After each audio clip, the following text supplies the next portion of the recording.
था कि मैंने आपको बहुत एक आसान करके इनको समझाया था, इसको जरा हम पढ़ लेते हैं, कहाँ गई हमारी खाली स्पेस। ठीक है, तो फर्ज करो ये खाली स्पेस है, इसको जरा हम समझ लेते हैं। मैंने कहा था कि ये क्या है, आपका लीवर है। ठीक है, ये क्या है, फर्ज करो आपका लीवर है।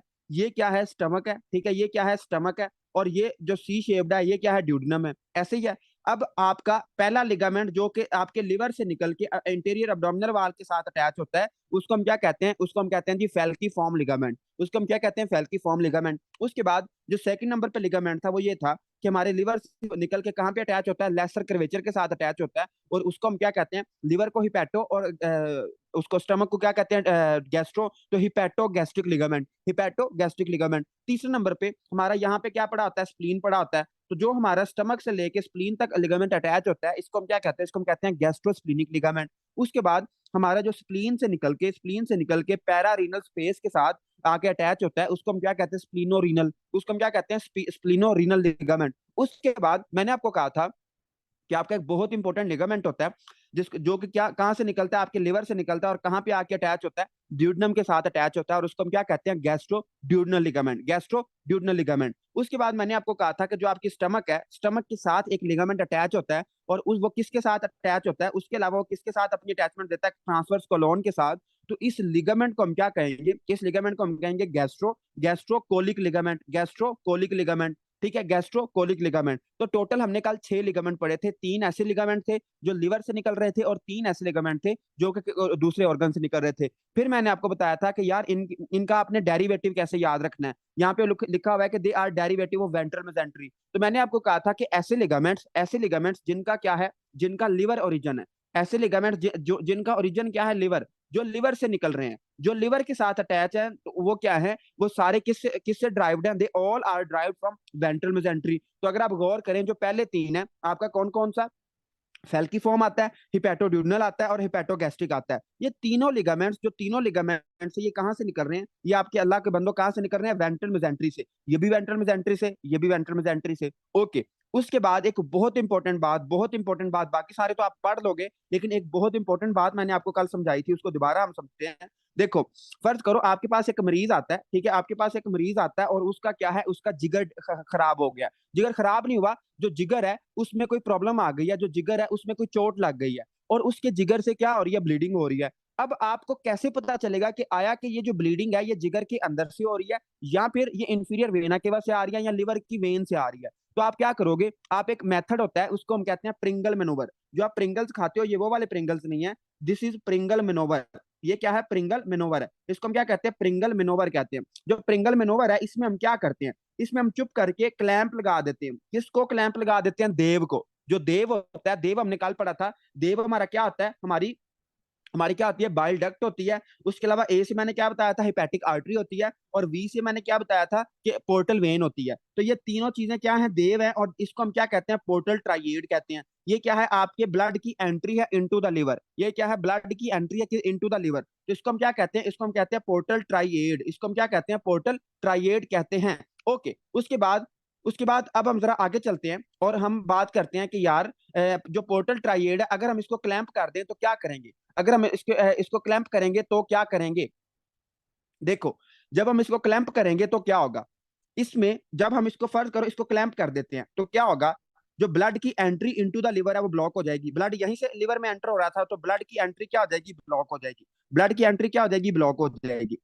अब एक फर्ज करो एक पेशेंट है। ठीक है, फर्ज करो एक पेशेंट है, और उसको ब्लीडिंग हो रही है। अब मुझे आप लोगों ने बताना है सोच के कि अगर मैं उसमें प्रिंगल मेनोवर करता हूं, उसका ये जो देव है, जो पोर्टल ट्राइएड है, इसको मैं ब्लॉक कर देता हूं। इसको अगर मैं ब्लॉक कर देता हूं, तो मुझे आपने सोच के बताना है कि क्या, तो अगर उसके लिवर के अंदर से ब्लीडिंग हो रही है, क्या उसकी फर्ज करो हिपैटिक आर्टरी से ब्लीडिंग हो रही है, या वेन से ब्लीडिंग हो रही है। अगर तो मेनोवर करने से ब्लीडिंग रुक जाती है, तो मुझे क्या समझ आएगी कि ये ब्लीडिंग पोर्टल ट्राइएड से हो रही है, या इंफीरियर वेना केवा से हो रही है। इफ ब्लीडिंग स्टॉप, ठीक है, इफ स्टॉप, अगर ब्लीडिंग रुक जाती है, तो ये जो आपकी ब्लीडिंग है, ये कहां से आ रही है, मतलब ये जो ब्लीडिंग है, ये कहां से आ रही है। अगर ब्लीडिंग रुक जाती है, तो मुझे समझ आ जाएगी कि यार ये जो ब्लीडिंग थी ना, ये लिवर, मतलब लिवर के अंदर से आ रही थी, जो पोर्टल ट्राइएड है आया, यहाँ ये हिपैटिक आर्टरी से आ रही है, ये पोर्टल वेन से आ रही है, या फिर लिवर के आर्किटेक्चर से आ रही है। तो अगर ये ब्लीडिंग स्टॉप हो जाती है, तो मुझे समझ आ गई कि यार ये क्या है, ये ना पोर्टल ट्राइएड से ब्लीडिंग आ रही है। ठीक है, जो ब्लड आ रहा था वो कहां से आ रहा था, पोर्टल ट्राइएड से आ रहा था। ओके। लेकिन अगर ब्लीडिंग नहीं रुकती, इफ नॉट स्टॉप, अगर ब्लीडिंग नहीं रुकती तो हम क्या कहेंगे? अगर ब्लीडिंग नहीं रुकती तो फिर जो आप अब जो हमने इसको बंद भी कर दिया है, हमने entry of blood into the liver बंद कर दिया है, लेकिन अभी भी ब्लड आ रहा है, तो फिर आप सोचोगे कि यार ब्लड कहाँ से आ रहा है? तो फिर आपको क्या पता चलेगा, फिर कहाँ से ब्लड आएगा? जरा मुझे बताना शाबाश। जी, जो डॉक्टर नादिया सही बता रही हैं, डॉक्टर समीना और डॉक्टर काशिफ मंजूर सारे सही बता रहे हैं कि अगर ब्लीडिंग नहीं रुकती तो इसका मतलब है कि जो ब्लड है वो कहाँ से आ रहा है? इंफीरियर वेना केवा से आ रहा है, या फिर कहाँ से आ रहा है? आपकी हिपैटिक वेन से आ रहा है, या फिर कहाँ से आ रहा है? हिपैटिक वेन से आ रहा है। ओके, इसको हम कहते हैं प्रिंगल मैनूवर, ठीक है? इसको हम यूज करते हैं to differentiate between. Sir screen share नहीं हो रही, बाकियों को भी स्क्रीन शेयर नहीं हो रही है स्क्रीन शेयर?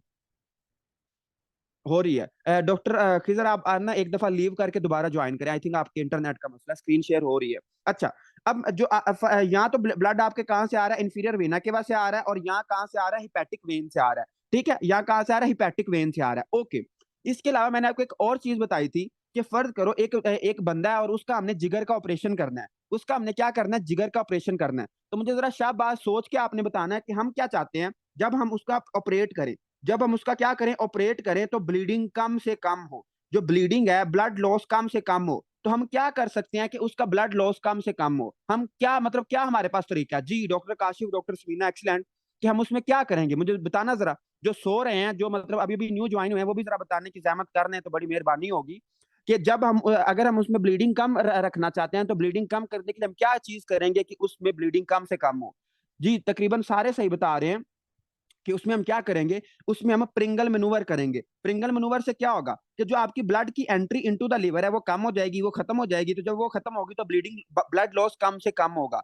तो जब भी हम जिगर का ऑपरेशन करते हैं तो मोस्टली हम क्या करते हैं, जो हमारा फोरामेन होता है, ओमेंटल फोरामेन हमारे एक उसमें होता है। तो जो ओमेंटल फोरामेन है, यहाँ पे जाके हम क्लंप लगा देते हैं पोर्टल ट्राइएड को। कौन से लिगामेंट को क्लंप लगाएंगे तो ये तीनों ट्राइएड बंद हो जाएंगे? उस लिगामेंट को हम कहते हैं हिपैटोड्यूडनल लिगामेंट। उस लिगामेंट को हम क्या कहते हैं? हिपैटोड्यूडनल लिगामेंट। हम चुप करके जाते हैं, हिपैटोड्यूडनल लिगामेंट के ऊपर क्लंप लगा देते हैं। जब हम उसके ऊपर क्लंप लगाएंगे तो क्या होगा? हमारा प्रिंगल मैनूवर हो जाएगा, लिवर के ब्लड की एंट्री बंद हो जाएगी, और क्या होगा? हमारे ब्लड लॉस कम से कम होगा। तो ये क्रिस्टल क्लियर कॉन्सेप्ट आपको आना चाहिए, ये बहुत इंपॉर्टेंट है। आपकी बुक ने थोड़ा सा मुश्किल करके लिखा हुआ है, मैंने आपको आसान लफ्जों में बताया, और आई होप कि अब आपको ये नहीं भूलेगा। ये बहुत अहम बात है और आपको ये क्लिनिकली बात पता होनी चाहिए, वरना आपकी प्रोफेसर से बहुत बेइज्जती होगी। ओके, उसके बाद ये प्रिंगल मनोवर समझ आ गया कि ये क्या होता है। उसके बाद उसने लिखा हुआ है कि the borders the omental foramen, इसको हम पढ़ लेते हैं। देखिए, हम omental foramen to control bleeding, blood loss को कम करने के लिए हम इसके ऊपर क्लंप लगा देते हैं from hepatic inflow sources. Hepatic inflow sources क्या है? हमारा देव है, ठीक है? उसमें क्या आता है? आर्टरी आती है, पोर्टल वेन आती है। उसके अलावा पोर्टल वेन, हिपैटिक आर्टरी आती है विज आउटफ्लो। जो आउटफ्लो है आर्टरी का, उसमें क्या आता है? उसमें हमारी हिपैटिक वेन्स आती हैं, और क्या आता है? इंफीरियर वेना केवा आती है। Borders the omental foramen which connects the greater and lesser sac. उसने लिखा है कि it borders the omental foramen that connect the greater and lesser sac. इसमें कोई अहम बात नहीं है, मतलब कि ये जो आपका हिपैटोड्यूडनल लिगामेंट है, ये बॉर्डर बनाता है किसका? ओमेंटल फोरामेन का। और कनेक्ट करता है किसको? कनेक्ट करता है ग्रेटर एंड लेसर सैक को। ये इंपॉर्टेंट बात है थोड़ी सी, अगर आपने यूएसएमएल करना है तो जो हमारा ग्रेटर और लेसर सैक होता है उसको कनेक्ट करने वाली कौन सी चीज है? That is your hepatoduodenal ligament. उसके बाद आपने याद रखना है कि it is part of lesser omentum. जो हमारा लेसर ओमेंटम होता है उसका ये पार्ट होता है। बाकी इसके अलावा इससे ज्यादा आपको डिटेल इसकी पता ना भी हो तो कोई बात नहीं, लेकिन इतनी डिटेल आपको पता होनी चाहिए। ओमेंटल फोरामेन के नोट में बता दें, देखें डॉक्टर मारिया, जो ओमेंटल फोरामेन होता है ये एक फोरामेन होता है, और इसके अलावा आपने कुछ भी याद नहीं रखना। जो हमारा लेसर ओमेंटम होता है, इसमें एक फोरामेन होता है, उसको हम कहते हैं ओमेंटल फोरामेन, और इससे हमारा ये पास कर रहा होता है, ये जो लिगामेंट है। बस इतना याद रखना, इससे ज्यादा कुछ भी नहीं आपने याद रखना। ओके, हम आगे चलते हैं। अब आपको आई होप कि आपको ये हेपेटोड्यूडनल लिगामेंट, जो कि मोस्ट इंपोर्टेंट लिगामेंट है, इसकी आपको समझ आ गई होगी। उसके बाद हमारा जो सेकंड लिगामेंट है, दैट इज योर हिपैटोगैस्ट्रिक। हिपैटोगैस्ट्रिक का क्या मतलब है कि ये लिवर से स्टार्ट होगा और स्टमक तक जाएगा। कहां से लिवर से स्टार्ट होगा और स्टमक तक जाएगा, लेकिन स्टमक के कौन से पार्ट के साथ अटैच होगा? लेसर कर्वेचर के साथ। मतलब कि फर्ज करो ये क्या है? आपका लिवर है, ठीक है, और ये क्या है? आपकी स्टमक है। तो जो ये क्या है? लेसर कर्वेचर है। तो आपके लिवर से लेके जो लेसर कर्वेचर तक आपका होगा लिगामेंट, उसको हम क्या कहेंगे? हिपैटोगैस्ट्रिक लिगामेंट कहेंगे। और इसमें होता क्या है? इसमें आपकी गैस्ट्रिक वेसल्स होती हैं। इसमें होता क्या है? प्लीज रिड्यूस स्पीड, स्पीड ज्यादा है। ओके, मैं आहिस्ता बोलता हूँ। देखो, जो हिपैटोगैस्ट्रिक लिगामेंट होता है, इसमें क्या होती है, इसमें गैस्ट्रिक वेसल्स होती हैं, इसमें क्या होती है, गैस्ट्रिक वेसल्स होती हैं, ये आपने याद रखना है। उसके बाद इट इज डेरिवेटिव ऑफ, देखो ये भी लिवर से निकल रहा है, तो मैंने आपको पहले ही बताया कि जितने भी लिगामेंट जो कि लिवर से निकलते हैं वो सारे they all are derivative of ventral mesentery. वो किसके डेरिवेटिव है, they all are derivative of ventral mesentery. Okay, उसके बाद उसने लिखा हुआ है कि इट आल्सो सेपरेट्स, ये क्या करता है, सेपरेट करता है ग्रेटर और laser sacs on the right, मतलब अपनी राइट साइड में किसको सेपरेट करता है, ग्रेटर और लेसर सैक को, इसको आपने याद ही करना है। और जब आपने लेसर सैक तक एक्सेस हासिल करनी होती है, फर्ज करो आप किसी बंदे का ऑपरेट कर रहे हो और आपने लेसर सैक तक एक्सेस हासिल करनी है, तो आप क्या करोगे, आप इस जो लिगामेंट है, जो हेपेटोगैस्ट्रिक लिगामेंट, आप उसको कट कर दोगे। और it is also part of lesser omentum, ये भी किसका पार्ट है, it is also part of lesser omentum. Okay, हम आगे चलते हैं और आगे है जी आपका गैस्ट्रोकोलिक लिगामेंट। अब जो गैस्ट्रोकोलिक लिगामेंट है, ये क्या करता है, ये आपकी कहाँ से निकलता है, ये स्टमक से निकलता है और किसके साथ अटैच होता है, ट्रांसवर्स कोलोन के साथ। ट्रांसवर्स कोलोन के साथ ये क्या होता है, अटैच होता है। अब ये greater curvature and transverse colon, मतलब ये ग्रेटर कर्वेचर से निकलता है और ट्रांसवर्स कोलोन के साथ क्या होता है, अटैच होता है। और इसमें होता क्या है, इसमें आपकी होती है गैस्ट्रिक एपिप्लोइक आर्टरीज। अब जरा आपका मैं इम्तिहान लेना चाहता हूँ, मुझे बताना जरा कि जो लेफ्ट गैस्ट्रिक एपिप्लोइक आर्टरी थी वो किसकी ब्रांच थी, और जो राइट गैस्ट्रिक एपिप्लोइक आर्टरी थी वो किसकी ब्रांच थी। जी, सारे लावे जरा एक्टिवेट हो जाएं और बताना शुरू करें। डॉक्टर खिजर हयात, एक्सीलेंट। जो हमारी लेफ्ट थी वो किसकी ब्रांच थी, बताना जरा। बाकी भी जरा जो सो रहे हैं वो भी उठ जाएं और बता दें कि जो लेफ्ट गैस्ट्रिक एपिप्लोइक आर्टरी थी वो किसकी ब्रांच थी। वो जी, जो हमारी लेफ्ट वाली थी, देखिए इधर लिख लें अगर लिखना है तो, जो लेफ्ट वाली थी वो किसकी ब्रांच थी, स्प्लीनिक आर्टरी की। स्प्लीनिक आर्टरी की कौन सी ब्रांच थी, लेफ्ट गैस्ट्रिक एपिप्लोइक आर्टरी। और जो आपकी राइट थी, ठीक है, जो आपकी राइट वाली थी, राइट एपिप्लोइक आर्टरी, वो किसकी ब्रांच थी, वो किसकी ब्रांच थी, गैस्ट्रोड्यूडनल की। गैस्ट्रोड्यूडनल की ब्रांच थी कौन, राइट वाली। तो ये बहुत आसान सी बातें हैं, लेकिन आपने ये याद रखना है कि जो आपकी गैस्ट्रिक एपिप्लोइक आर्टरीज होती हैं, ये किसके अंदर छुपी होती हैं, they are present in gastrocolic ligament, they are present in gastrocolic ligament।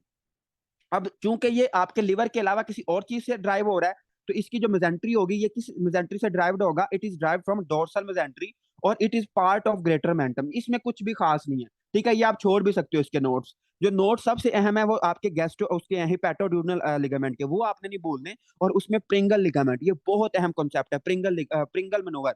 Pringle manoeuvre आपको लाजमी आना चाहिए, और कुछ आए ना आए। उसके बाद आपका आता है जी आगे गैस्ट्रोस्प्लीनिक लिगामेंट। जो गैस्ट्रोस्प्लीनिक लिगामेंट है ये कहाँ से निकलता है, हमारी स्टमक से निकलता है और किसके साथ अटैच होता है, स्प्लीन के साथ अटैच होता है। तो यही उसने लिखा हुआ है कि it arise from greater curvature, और किसके साथ अटैच होता है, स्प्लीन के साथ अटैच होता है। और इसमें होता क्या है, इसमें हमारी शॉर्ट गैस्ट्रिक्स होती हैं, left gastric epiploic vessel. Left gastric epiploic vessel और जो आपकी शॉर्ट गैस्ट्रिक आर्टरीज थी वो किसमें होती हैं, it is present in gastrosplenic ligament, it is present in gastrosplenic ligament. और it is also derivative of dorsal mesentery. और ये क्या करता है, ये सेपरेट करता है greater and lesser sacs on the left. ये अपनी लेफ्ट साइड पे किसको सेपरेट करता है, ग्रेटर और लेसर सैक को। ग्रेटर और लेसर सैक को क्या करता है, अपने लेफ्ट साइड पे सेपरेट करता है। लेकिन जो हमारा ये वाला लिगामेंट था, ये वाला जो कि क्या था, हिपैटोगैस्ट्रिक लिगामेंट था, वो अपनी राइट साइड में इसको सेपरेट करता है। ये इतनी अहम बातें नहीं है इसमें, वैसे मैं पढ़ा रहा हूँ क्योंकि आपकी बुक पे लिखा हुआ है, लेकिन इसको इतना आपने सर नहीं खपाना इसमें। जो सर खपाना है जिसमें, वो इसके लिगामेंट्स है। आपको लिगामेंट्स का पता होना चाहिए कि कौन सा लिगामेंट कहाँ पे होता है और उसमें होता क्या है, उसका कंपोनेंट आपको पता होना चाहिए। दूसरे नंबर पे आपको प्रिंगल मनूवर होना चाहिए, प्रिंगल मनूवर आपको 100% क्लियर आना चाहिए, इसमें कोई कंफ्यूजन नहीं होनी चाहिए। ओके, उसके बाद हम आगे चलते हैं और आगे है जी आपका प्यारा सा स्प्लीनो रीनल। जो स्प्लीनो रीनल है ये स्प्लीन से निकलता है, और पैरा रीनल, ठीक है, पैरा का मतलब होता है अराउंड, पैरा का मतलब क्या होता है, अराउंड। तो फर्ज करो ये क्या है, किडनी है, ठीक है, फर्ज करो ये क्या है, किडनी है। तो ये जो लिगामेंट होता है ये हमारी स्प्लीन से निकलता है, और लेफ्ट पैरा रीनल स्पेस, जो किडनी के इर्द गिर्द स्पेस होती है वहां पे जाके ये अटैच होता है। स्प्लीन से निकलता है और आपकी जो किडनी के इर्द गिर्द स्पेस होती है वहां पे जाके ये क्या होता है, अटैच होता है। उसको हम कहते हैं स्प्लीनो रीनल लिगामेंट। इसमें होता क्या है, इसमें एक बहुत इंपॉर्टेंट चीज होती है जिसको हम कहते हैं स्प्लीनिक आर्टरी। जो स्प्लीनिक आर्टरी वो किसमें होती है, स्प्लीनो रीनल लिगामेंट में होती है। वेन भी इसमें होती है, और tail of pancreas, tail of pancreas, splenic artery और वेन किसमें होती है, हमारे स्प्लीनो रीनल लिगामेंट में। और it is also derivative of dorsal mesentery, it is also derivative of dorsal mesentery. ये एनाटॉमी है, देखो हम मंडे तक एनाटॉमी पढ़ रहे हैं, तो एनाटॉमी आपको थोड़ी सी बोर लग सकती है, क्योंकि एनाटॉमी आपको पता है रट्टा मारने वाली सारी चीजें हैं। लेकिन इस जहाँ पे क्लिनिकल पॉइंट आता है, मैं आपको लाजमी समझाता हूँ कि इसको आपने कैसे अप्लाई करना है। बाकी इंशाल्लाह हमारी मंगल से फिजियोलॉजी स्टार्ट हो जाएगी, फिर आपको काफी मजा आएगा पढ़ने का, कि काफी अच्छा इंटरेस्टिंग सिस्टम है ये। लेकिन एनाटॉमी इसकी ऐसे ही है। ठीक हो गया, तो मुझे शाबाश, जल्दी से पहले ये बताएं कि आपको ये लिगामेंट समझ आ गए हैं 100%?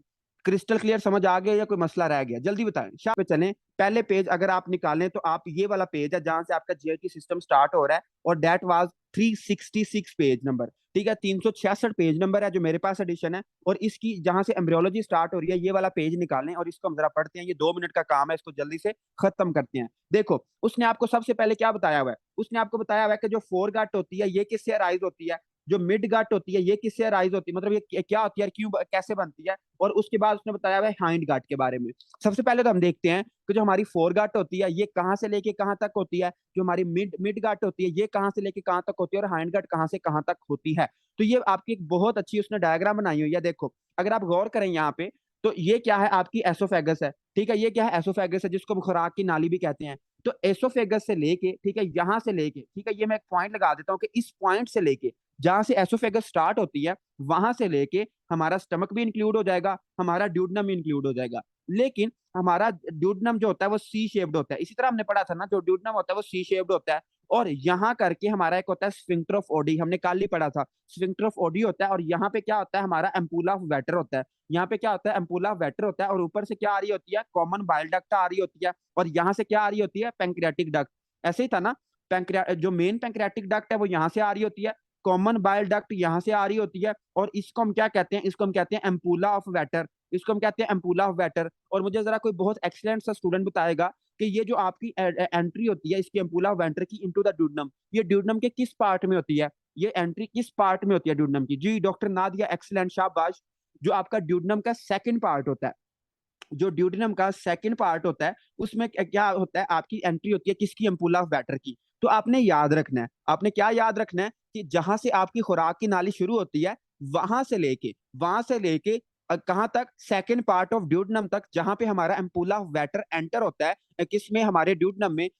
खुराक की नाली के शुरू से लेके आपके ड्यूडेनम के सेकंड पार्ट तक आपका कौन सा गट होता है, आपका होता है फोर गट। आपका क्या होता है, फोर गट होता है। आपका क्या आता है, फोर गट होता है। और ये आपने बात याद रखनी है, ये इंपॉर्टेंट बात है कि फोर गट कहाँ कहाँ से होता है। फोर गट कहाँ से निकलता है, हमारे एसोफेगस से लेके कहाँ तक जाता है, हमारे सेकंड पार्ट ऑफ ड्यूडेनम तक। ओके, अब आपने मुझे ये तो बता दिया है, मुझे ये भी बता दें कि जो फोर गट की ब्लड सप्लाई होती है वो कौन सी चीज पूरी कर रही होती है। जो ब्लड सप्लाई होती है फोर गट की, वो कहाँ से पूरी हो रही होती है, और वो किस जर्म लेयर से ड्राइव होती है? डॉक्टर नादिया, आप थोड़ी सी गलती कर गई हैं, जरा इसको दोबारा सोचें। जी डॉक्टर समीना और doctor Maria, excellent. S M में कहाँ से आ गया? देखें, जो हमारी फोर गट होती है, जो फोर गट होती है, इसकी जो ब्लड सप्लाई होती है वो कौन पूरी कर रहा होता है, सीलियक ट्रंक। कौन पूरी कर रहा होता है, सीलियक ट्रंक। जो सीलियक ट्रंक होता है वो फोर गट की सप्लाई पूरी कर रहा होता है, सीलियक ट्रंक। लेकिन मुझे ये भी बता दे कि जो सीलियक ट्रंक है ये किस लेयर से निकलता है, एंडोडर्म से, मेसोडर्म से, या फिर आपके एक्टोडर्म से? ये भी बताएं जरा, शाबाश, जल्दी बताएं। फिर मैं आपसे एक और एमसीक्यूज पूछूंगा। जी एक्सीलेंट, शाबाश। जो हमारा एंडोडर्म है वो क्या बनाता है, हमारा सीलियक ट्रंक वाली वेसल्स बनाता है। अच्छा, एंडोडर्म हो गया। मुझे ये बता दें कि एक ऐसा ऑर्गन है जो कि निकलता तो आपकी इसकी स्टमक की मेजेंट्री से है, मतलब जहां से स्टमक वगैरह बनते हैं उससे आपका ऑर्गन निकलता है, लेकिन उसकी जो ब्लड सप्लाई है वो एंडोडर्म वाली है। तो डॉक्टर समन शाह, डॉक्टर हलीमा सादिया और डॉक्टर खिजर हयात तकरीबन सारे से बता रहे हैं कि ये सारे ये जो ऑर्गन है, इस ऑर्गन का क्या नाम है, इसका ऑर्गन का नाम है स्प्लीन। इस ऑर्गन का क्या नाम है, स्प्लीन है। तो माशाल्लाह मुझे काफी खुशी हुई है कि आपको पीछे से चीजें आती हैं। ठीक हो गया डॉक्टर जोहा, डॉक्टर निमरा मुर्तजा, एक्सीलेंट, शाबाश। ओके, हम जरा एमसीक्यूज को पीछे छोड़ते हैं। आपको आई होप कि फोर गार्ड की समझ आ गई होगी कि हमारी खुराक की नाली के शुरू से लेके हमारा जो ड्यूडेनम का सेकंड पार्ट होता है वहां तक हमारा क्या होता है, हमारा फोर गार्ड होता है। इसको हम क्या कहते हैं, फोर गार्ड कहते हैं। अब यहाँ देखो, यहाँ पे क्या होगा, ड्यूडेनम होगा। ठीक है, ये क्या है, यहाँ पे आपका फोर गार्ड खत्म हो गया। उसके बाद आपकी क्या स्टार्ट हो गई है, उसके बाद ये आपकी सारी जो है, जिस पे मैं लाइन लगा रहा हूँ, ये क्या है आपकी, this is your small intestine. ये क्या है, स्मॉल इंटेस्टाइन है, स्मॉल इंटेस्टाइन है। उसके बाद आपका ये क्या है, इलियम है। उसके बाद आपका ये असेंडिंग कोलोन है, ट्रांसवर्स कोलोन है, फिर ये डिसेंडिंग कोलोन है। आपने याद रखना है, आपने क्या याद रखना है कि फर्ज करो ये क्या है, आपका ट्रांसवर्स कोलोन है। ठीक है, ये क्या है, डिसेंडिंग कोलोन है, और ये क्या है, आपका असेंडिंग कोलोन है।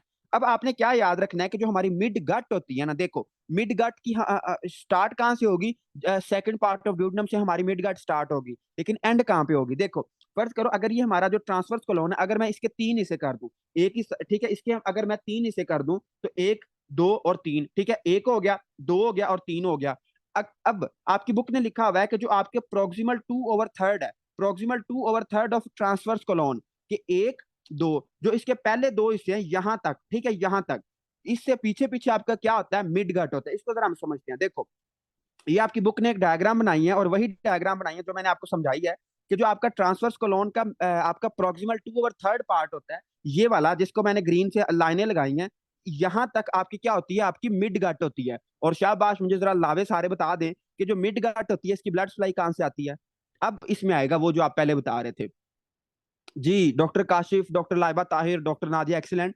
जो हमारी मिड गट होती है इसमें क्या होता है? सुपीरियर मेसेंटेरिक आर्टरी इसकी ब्लड सप्लाई होती है। इसकी ब्लड सप्लाई क्या होती है? Superior mesenteric artery. ओके, अब हम जरा आगे चलते हैं। अब हमारा जो डिस्टल 1/3 है, मतलब यहां से लेके जहां हमारी मिड गट एंड हुई थी, वहां से लेके और एनस तक, वहां से लेके एनस तक हमारी क्या होती है? हाइंड गट होती है। और हाइंड गट की ब्लड सप्लाई क्या होती है?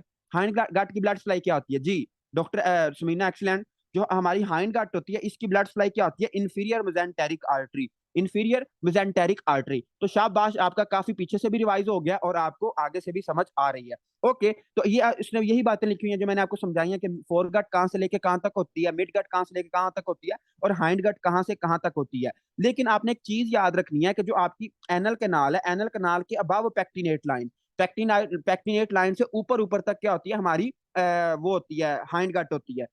सर पूरी ट्रांसवर्स कोलोन क्यों नहीं आती मिडगार्ड में? इसका डॉक्टर निमरा, इसके मुझे खुद नहीं पता, लेकिन जो हमारे एनाटॉमिस्ट है, मतलब जो एनाटॉमी के लोग हैं, उन्होंने इसको इसी तरह डिवाइड किया हुआ है। और आई थिंक इसका ना कोई एम्ब्रियोलॉजिकल रीजन है, तो इसका रीजन का मुझे खुद आइडिया नहीं है। लेकिन इस जो ट्रांसवर्स कोलोन है उसको हम 2/3 पार्ट को मिड में डालते हैं, और जो आपकी बाकी है उसको हम हाइंड में डालते हैं।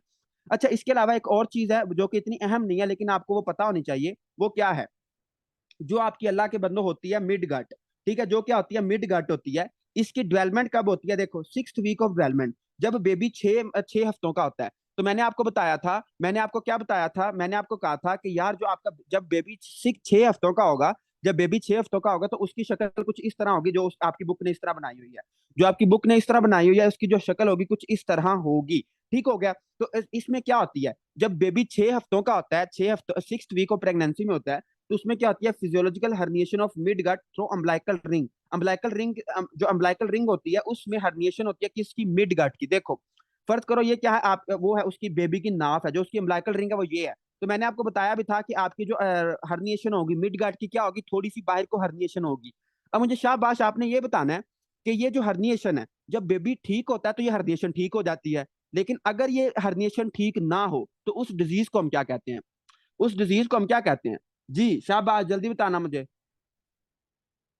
ओम्फेलोसील कहां से आ गया? देखें इसको हम कहेंगे कंजनाइटल पैदाइश, मतलब पैदाइशी अम्बलाइकल हर्निया। तो अगर ये हर्निएशन ठीक हो जाए तो इसको हम क्या कहेंगे? इसको हम कहेंगे कि बेबी ठीक हो गया। लेकिन अगर ये ठीक ना हो तो इसको हम कहते हैं कंजनाइटल, इसको हम क्या कहते हैं? कंजनाइटल, इसको हम क्या कहेंगे? Congenital umbilical hernia. ठीक है, कंजनाइटल अम्बलाइकल हर्निया। और ये बहुत कॉमन है कि जो बेबी की नाफ होगी उससे हमें एक बाहर एक ना मैस सा निकला हुआ नजर आएगा, और उसको हम कहते हैं कंजनाइटल अम्बलाइकल हर्निया। उसके बाद उसने लिखा हुआ है कि जब क्या होती है? 10th वीक ऑफ डेवलपमेंट होती है। जब क्या होती है? 10th वीक ऑफ डेवलपमेंट होती है तो रिटर्न्स टू अब्डोमिनल कैविटी। ये जो आपकी मिड गट, ये आपकी ये वाली चीज है, हर्निएशन ऑफ मिड गट, ये वापस अब्डोमिनल कैविटी की तरफ आती है और rotates around superior mesenteric artery. जो हमारी सुपीरियर मेसेंटेरिक आर्टरी उसके इर्द गिर्द ये क्या करती है? रोटेट करती है।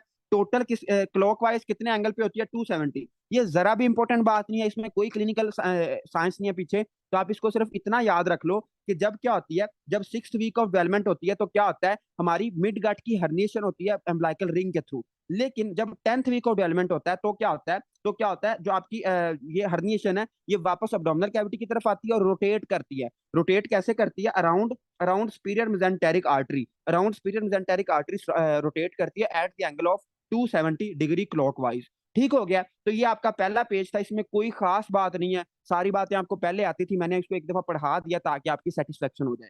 तो मुझे बताएं इस पेज में कोई मसला तो नहीं रह गया? शाबाश, जल्दी बताएं फिर हम आगे चलें। आज हम छोटे छोटे टॉपिक्स कर रहे हैं ताकि हमारा जो पीछे से जितना भी सिलेबस रहता था वो कवर हो जाए। चलें जी, डॉक्टर काशिफ, डॉक्टर निमरा को क्या क्या नहीं समझ आया जी? डॉक्टर निमरा क्या नहीं समझ आया, बताएं जरा। बाकी भी बाकियों को क्लियर हो गया। चलें जी, बाकियों को समझ आ गया, और डॉक्टर निमरा क्या पॉइंट नहीं समझ आया बताएं। Okay okay, no problem. Okay okay, कोई मसला नहीं है। चलें, अच्छी बात है अगर आपको समझ आ गया तो। ओके, हम आगे चलते हैं। अब जरा आगे आगे वाले पेज पे चलें चलें और यहाँ पे आए। ठीक है, ये देखें, हमने डाइजेस्टिव ट्रैक्ट की एनाटॉमी पढ़ ली थी, जिसमें मैंने आपको कहा था एमएस। ठीक है, एमएस कि मिकोजा, सब मिकोजा मस्कुलरिस सिरोसा होता है। ठीक हो गया। और उसके बाद मैंने कहा था कि जो मिकोजा होता है इसके पास इलम बहुत ज्यादा होता है। ई से आपने क्या याद रखा था? एपिथेलियम, लेमना प्रोप्रिया और मस्कुलरिस मिकोजा, इसको हमने पढ़ लिया था। ठीक हो गया। हम आगे जरा चलते हैं, लेकिन इसमें एक बात रह गई थी, वो बात जरा सुन लें। देखें, जो अल्सर होते हैं, अल्सर हम किसको कहते हैं? अल्सर हम आम जुबान में कहते हैं जख्म को। ठीक है, अल्सर हम किसको कहते हैं? जख्म को। जिस तरह आपके मुंह में अगर अल्सर बन जाए तो उसको हम कहते हैं एफ्थस अल्सर। और अगर हमारी जीआईटी में अल्सर बन जाए तो ये क्या होते हैं? जो अल्सर होते हैं, it can extend up into the sub mucosa, inner और आउटर मस्कुलर लेयर।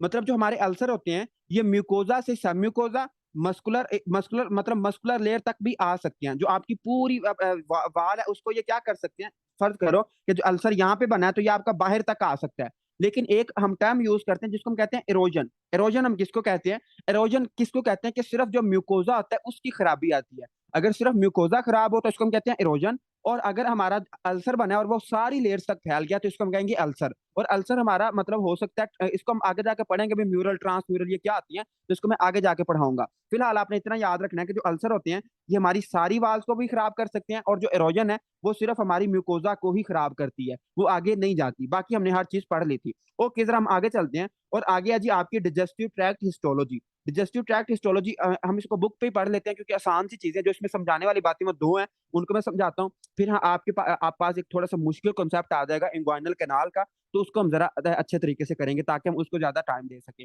ठीक हो गया। तो अगर आप मतलब फ्रेश नहीं बैठे हुए तो अपना अच्छे तरीके से मुंह धो लें, क्योंकि वो कॉन्सेप्ट थोड़ा सा मुश्किल लग सकता है आपको, तो इसलिए आपने कोशिश करनी है उसको समझने की, और वो आपको समझ आएगा इंशाल्लाह अगर आप कोशिश करोगे तो उसको समझने से पहले हम इसको जरा खत्म कर लें।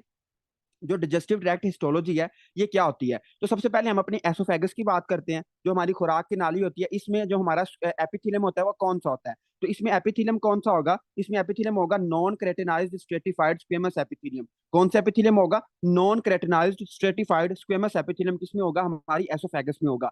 लेकिन अगर हम फर्ज करो, अगर हम जो एसोफेगस है इसके तीन हिस्से कर देते हैं, एक, दो और तीन। जो इसका 1/3 है, जो इसका प्रोक्सिमल 1/3 हिस्सा है, वो किस किस मसल से मिलकर बना होता है? ये एमसीक्यूज आता होता है उसमें, एफसीपीएस पार्ट 1 में ये एमसीक्यूज आता होता है कि जो आपका एसोफेगस है, एसोफेगस का जो पहला हिस्सा है, जो आपका 1/3 हिस्सा है, वो किस मसल से बना है? तो आपने कहना है स्ट्राइएटेड मसल। स्ट्राइएटेड मसल का दूसरा नाम क्या होता है? स्ट्राइएटेड मसल का दूसरा नाम क्या होता है? Skeletal muscle. स्ट्राइएटेड मसल का दूसरा नाम क्या होता है? Skeletal muscle.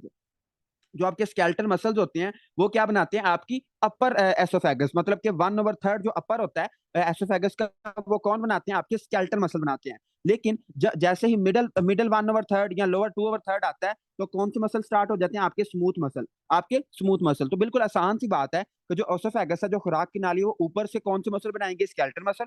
और नीचे से कौन से बनाएंगे? स्मूथ मसल बनाएंगे, विद सम ओवरलैप। जो हमारी ट्रांजिशन होती है वहां पे क्या होता है? एक ओवरलैप होता है, जो जहां पे ट्रांजिशन हो रही है। ट्रांजिशन का मतलब ये है कि फर्ज करो, मतलब ये आपकी ओसोफेगस है, तो इसका जो अपर थर्ड एरिया है वो स्केलेटल मसल से बना है, तो नीचे वाला कौन सा बना है? स्मूथ मसल से। तो यहाँ पे एक ट्रांजिशनल जोन आएगा। ठीक है, तो जो आपका उसने लिखा हुआ है कि with some overlap at transition, के जहाँ पे ये ट्रांजिशन होती है वहां पे दोनों मसल भी मौजूद हो सकते हैं। वहां पे स्मूथ मसल भी हो सकता है और वहां पे एपिथेलियल मसल भी हो सकता है। तो ये आपने याद रखना है, ये इंपॉर्टेंट बात है, ये उसमें हिस्टोलॉजी की बुक में भी लिखी हुई है, उसकी लाइकोसाइन की बुक में भी लिखी हुई है। ओके, हम जरा आगे चलते हैं। और आगे है जी आपका स्टमक। अब स्टमक स्टमक में आपको कुछ याद रहे या ना याद रहे, आपने एक चीज याद रखनी है कि जो स्टमक होती है, स्टमक में क्या होते हैं? गैस्ट्रिक ग्लैंड्स होते हैं। स्टमक में क्या होते हैं? हमारे गैस्ट्रिक ग्लैंड्स होते हैं। क्या होते हैं? गैस्ट्रिक ग्लैंड्स होते हैं। इन गैस्ट्रिक ग्लैंड्स की हिस्टोलॉजी हम आगे जाकर डिटेल में भी पढ़ेंगे कि जो गैस्ट्रिक ग्लैंड्स होते हैं ये क्या करते हैं। इनमें एक सेल्स होते हैं जिसको हम कहते हैं प्राइटल सेल्स, इसको हम आगे जाकर भी पढ़ेंगे। फिलहाल आपने इतना याद रखना है कि इसमें क्या होते हैं? प्राइटल सेल्स होते हैं। प्राइटल सेल्स क्या करते हैं? पी से प्राइटल और पी से पिंक। ठीक है, पी से प्राइटल और पी से पिंक। जो प्राइटल सेल्स होते हैं ये हम जब हम इसकी हिस्टोलॉजी स्लाइड बनाते हैं तो ये हमें पिंक नजर आते हैं। पिंक क्यों नजर आते हैं? क्योंकि दे आर ईओसिनोफिलिक। इन दे मतलब ये ईओसिनोफिलिक हैं। और जो आपके चीफ सेल्स होते हैं जिनको हम जाइमोजन सेल्स भी कहते हैं, जो कि क्या स्क्रीट करते हैं? आपका पेप्सिनोजन स्क्रीट करते हैं, पेप्सिनोजन। ठीक है। जो आपका पेप्सिनोजिन होता है वो कौन क्रिएट करते हैं? Chief cells. और chief cells are basophilic cells. और ये हम मतलब हाँ ये बेजोफिलिक सेल्स हैं। और जो आपके प्राइटल सेल्स हैं ये ईओसिनोफिलिक सेल्स हैं। ये आपने याद नहीं रखना इसको, मतलब ये आगे जाकर हम इसको दोबारा भी पढ़ेंगे, लेकिन इसमें सिर्फ एक ही बात याद रखने वाली, वो ये है कि स्टमक में क्या होता है, आपकी गैस्ट्रिक ग्लैंड्स होते हैं, बाकी इसमें कुछ भी नहीं है। उसके बाद आपके आता है जी ड्यूडिनम। ड्यूडिनम में अगर आपको कोई चीज याद रहे या ना याद रहे वो अलग बात है, एक बात आपने नहीं भूलनी, और वो बात ये है, that is your Brunner gland. Brunner gland जो ड्यूडिनम होता है, ड्यूडिनम में हमारे एक खास किस्म के ग्लैंड होते हैं जिसको हम कहते हैं ब्रूनर ग्लैंड। जब हमारा जो एसिडिक फूड होता है, देखो हम जब खाना खाते हैं तो सबसे पहले स्टमक में जाता है, स्टमक एसिड पैदा करता है, लेकिन जब वही खाना हमारे ड्यूडिनम में जाता है तो जो ड्यूडिनम होता है उसको न्यूट्रलाइज करता है। कैसे न्यूट्रलाइज करता है? By producing bicarbonates, by producing bicarbonates. और वो जो बाइकार्बोनेट्स होते हैं वो कौन पैदा करते हैं? बी से ब्रूनर, बी से बाइकार्बोनेट। तो जो ब्रूनर ग्लैंड्स होते हैं ये ड्यूडिनम में क्या पैदा करते हैं? बाइकार्बोनेट्स पैदा करते हैं, जो कि क्या करता है, हमारे एसिड को न्यूट्रलाइज कर देता है। यह बात हमने दोबारा भी पढ़नी है, ठीक है। इसकी टेंशन नहीं लेनी कि पता नहीं इतनी स्पीड से क्यों पढ़ा रहे हैं, ये हमने बात दोबारा भी पढ़नी है, इसलिए मैं थोड़ी सी इसको स्पीड से पढ़ा रहा हूँ। इसके इसमें एक चीज समझने वाली है, that is your crypts of Lieberkuhn. इसमें आपको दो बातें बिल्कुल नहीं भूलनी चाहिए, बाकी चाहे भूल जाएं और उनकी खैर है, लेकिन दो बातों को नहीं आपने भूलना। एक आपकी क्या है, that is your Brunner gland, और दूसरी आपकी क्रिप्स ऑफ लिबरकैन। ठीक है, क्रिप्स ऑफ लिबरकैन। देखें, क्रिप्ट का मतलब क्या होता है? क्रिप्ट का उर्दू में मतलब होता है गड़ा। ठीक है, गड़ा, डिग। फर्ज करो, इसको हम जरा समझते हैं। आपको पता है कि जो हमारा ये क्या है, विलाई है। ठीक है, ये क्या है, विलाई है। और ये इसके दरमियान ना जो स्पेस होती है वहां पे एक गड़ा आता है, और फिर एक और विलाई है, फिर एक स्पेस होती है नीचे की तरफ, और फिर एक और विलाई है। इस तरह की विलाई होती है। ये जो आपका डिग होता है, ये जो गड़ा होता है, इसको हम कहते हैं क्रिप्ट ऑफ लुबरकैन। ठीक है, क्रिप्स ऑफ ल्यूबरकैन। ठीक है, क्रिप्स ऑफ ल्यूबरकैन। तो ये जो आपका क्रिप्स ऑफ ल्यूबरकैन है, ये जो क्रिप्स ऑफ ल्यूबरकैन है, इनमें क्या होता है? बहुत इंपॉर्टेंट बात, बहुत ही इंपॉर्टेंट बात, कि जो क्रिप्स होते हैं, क्रिप्स में अल्लाह ताला ने क्या रखे? अल्लाह ताला ने स्टेम सेल्स रखे, ताकि कोई मसला हो जाए। फर्ज करो जो आपकी ड्यूडिनम है, जो आपकी स्मॉल इंटेस्टाइन, लार्ज इंटेस्टाइन है, उसमें कोई मसला हो गया, उसका कोई डैमेज हो गया, तो उसके डैमेज जब होगा तो उसके सेल जाया हो जाएंगे। जब उसके सेल जाया होंगे तो उन उन सेल्स को रिप्लेस करने के लिए वहां पे अल्लाह ताला ने एक खजाना रखा, और उस खजाने को हम क्या कहते हैं? Stem sales. आपको पता है कि जो स्टेम सेल्स होते हैं वो हमारी बॉडी का कोई भी सेल बना सकते हैं। तो फर्ज करो हमारी इंटेस्टाइन में कोई सेल खराब हो गया, उस सेल को रिप्लेस करने के लिए अल्लाह ताला ने ये जो क्रिप्स होते हैं, ये जो गड़े होते हैं, इन गड़ों में क्या रखा? इन गड़ों में खजाना रखा, और उनको हम क्या कहते हैं? उनको हम कहते हैं स्टेम सेल्स। उनको क्या कहते हैं? Stem cells that replace enterocyte. Enterocyte हम किसको कहेंगे? हमारी इंटेस्टाइन के सेल्स को। तो जो रिप्लेस कर देंगे, किसको रिप्लेस कर देंगे? इंटेरोसाइट्स को और गोबलेट सेल्स को, एंड पेनिथ सेल्स दैट हाँ। देखें, इसको जरा गौर करें, ये इंपॉर्टेंट बात है, इसमें दो बातें आपने बिल्कुल नहीं भूलनी। एक तो इसमें क्या आते हैं? ब्रूनर ग्लैंड होते हैं, और इसमें क्रिप्स ऑफ ल्यूबरकैन होते हैं। जो ब्रूनर ग्लैंड होते हैं, बी से ब्रूनर, बी से बाइकार्बोनेट। जो आपके क्रिप्स ऑफ ल्यूबरकैन है, ये क्या है? इनमें क्या होता है? इनमें स्टेम सेल्स होते हैं, और जो आपके स्टेम सेल्स हैं ये रिप्लेस कर देते हैं, इसको रिप्लेस कर देते हैं, इंटेरोसाइट को और गोबलेट सेल्स को। और इस इन ये जो गड़े हैं, गड़े में क्या रखे? एक तो खजाना रखा ताकि कोई कमी हो जाए तो उस खजाने से पूरी हो जाए। दूसरे नंबर पे क्या रखा? दूसरे नंबर पे अल्लाह ताला ने रखा पेनिथ सेल्स। जो पेनिथ सेल्स होते हैं, ये एक मतलब ये बनाते हैं, क्या बनाते हैं? डिफेंसेस बनाते हैं, लाइजोजाइम बनाते हैं, एंड ट्यूमर नेक्रोटिक फैक्टर बनाते हैं। मतलब कि हमारी इम्यूनिटी में रोल प्ले करते हैं। डिफेंसेस बनाते हैं, डिफेंसिन, लाइजोजाइम, और टीएनएफ, ट्यूमर नेक्रोटिक फैक्टर बनाते हैं। तो ये कौन बनाते हैं? हमारे पेनिथ सेल बनाते हैं। कहाँ पे बनाते हैं? Crypts of Lieberkuhn in duodenum. ये आपने याद रखना है। उसके बाद एक टर्म है जो आगे रिपीट भी होगी, दैट इज योर प्लाइका सर्कुलरिस। ठीक है, जो प्लाइका सर्कुलरिस होता है, ये किस में होता है? डिस्टल ड्यूडिनम में। डिस्टल ड्यूडिनम में, जो पहली वाली ड्यूडिनम है उसमें ऊपर वाली सारी चीजें होती हैं, और जो आपका प्लाइका सर्कुलरिस वो कहाँ पे होता है? डिस्टल ड्यूडिनम में। अब इसमें प्लाइका सर्कुलरिस का मतलब क्या होता है? देखो, फर्ज करो ये क्या है? ड्यूडिनम है। तो इसकी जो म्यूकोजा होगी उसमें फोल्ड्स बने होंगे। उसमें क्या होंगे? फोल्ड्स बने होंगे। इस चीज को हम कहते हैं प्लाइका सर्कुलरिस। इसको हम क्या कहते हैं? प्लाइका सर्कुलरिस। प्लाइका सर्कुलरिस, दोबारा सुने। अगर जो म्यूकस और सब म्यूकोजा है, इसके अगर फोल्ड्स बन जाएं, इसके क्या बन जाए? फोल्ड्स बन जाएं, तो इसको हम कहते हैं प्लाइका सर्कुलरिस। तो जो आपका डिस्टल ड्यूडिनम होगा वहां पे क्या बने होंगे? प्लाइका सर्कुलरिस बने होंगे। और इसको हम जरा दोबारा रिवाइज करते हैं, ये इंपॉर्टेंट है। जो ड्यूडिनम है, ड्यूडिनम में सबसे पहले क्या याद रखना है कि इसमें ब्रूनर ग्लैंड होते हैं। बी से ब्रूनर, बी से बाइकार्बोनेट, जो कि क्या पैदा करते हैं? बाइकार्बोनेट पैदा करते हैं। और आपके क्या आते हैं? अल्लाह ताला ने गढ़ों में खजाना रखा। अल्लाह ताला ने क्या किया कि फर्ज करो कोई कमी हो जाती है सेल्स की, कोई सेल डैमेज हो जाता है, तो उसको रिप्लेस करने के लिए हमारे पास क्या है? स्टेम सेल्स हैं। स्टेम सेल्स कहाँ पे होते हैं? क्रिप्स ऑफ ल्यूबरकैन में होते हैं। और इनके अलावा और क्या रखा, पेनिस सेल्स रखे। जो पेनिस सेल्स थे, पेनिस सेल्स क्या करते हैं, पेनिस सेल्स हमारे बनाते हैं डिफेंसेस बनाते हैं, लाइसोजाइम बनाते हैं, और क्या बनाते हैं, ट्यूमर नेक्रोटिक फैक्टर बनाते हैं। उसके अलावा हमारा जो डिस्टल ड्यूडनम है, जो हमारा डिस्टल ड्यूडनम है, उसमें क्या आते हैं, उसमें फोल्ड्स होते हैं म्यूकोजा और सब म्यूकोजा के, जिसको हम क्या कहते हैं, प्लाइका सर्कुलरिस कहते हैं। ओके, तो ड्यूडनम भी आपको समझ आ गया।